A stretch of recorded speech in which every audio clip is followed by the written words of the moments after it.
Condro Saputro jatuh cinta pada radio tabung ketika ia berusia 13 tahun.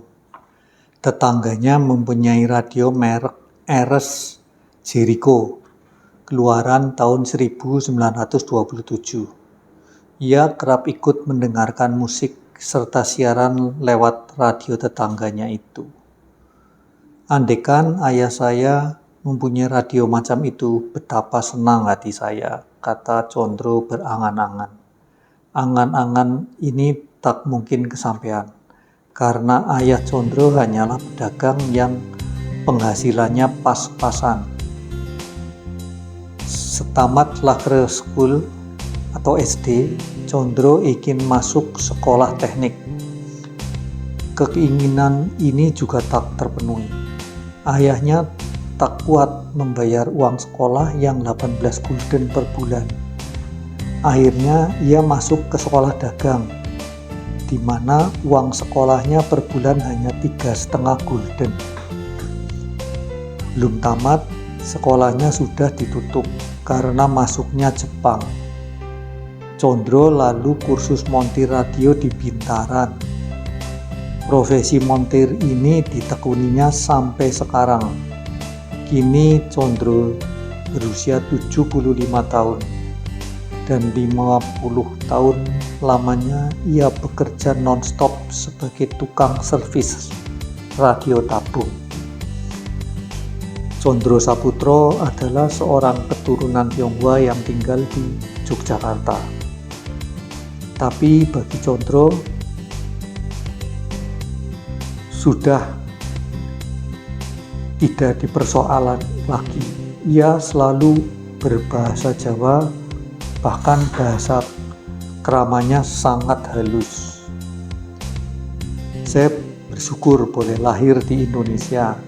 Sekilas pun saya tak pernah memimpikan tanah air lain.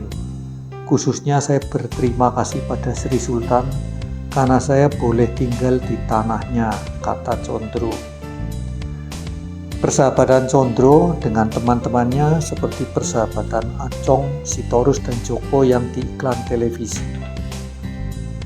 Namun nasib Condro lain dengan nasib Acong.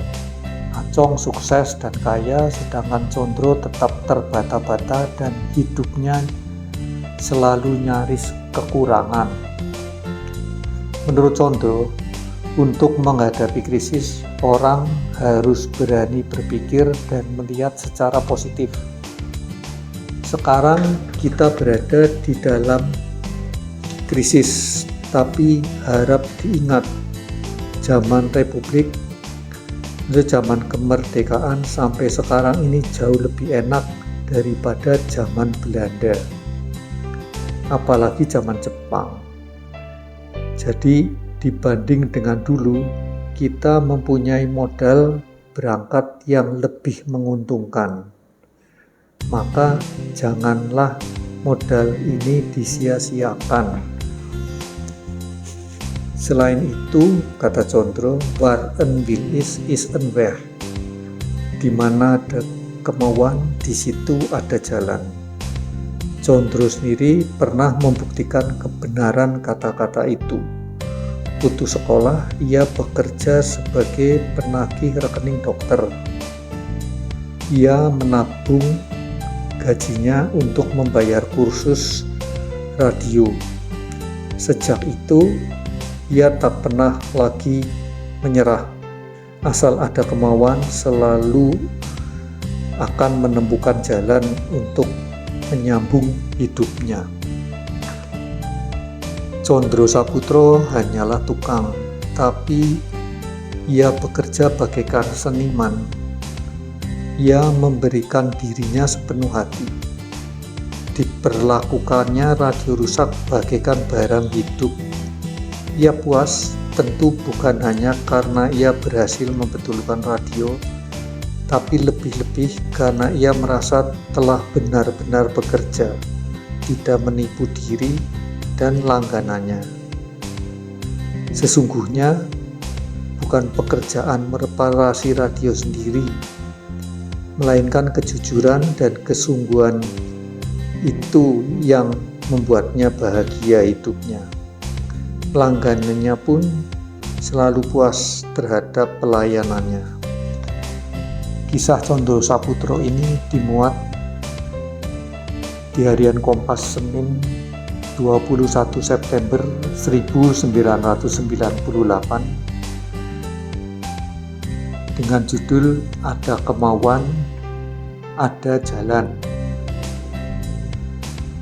Kisah dimuat untuk menyemangati bangsa Indonesia yang saat itu sedang diterpa krisis moneter 1998.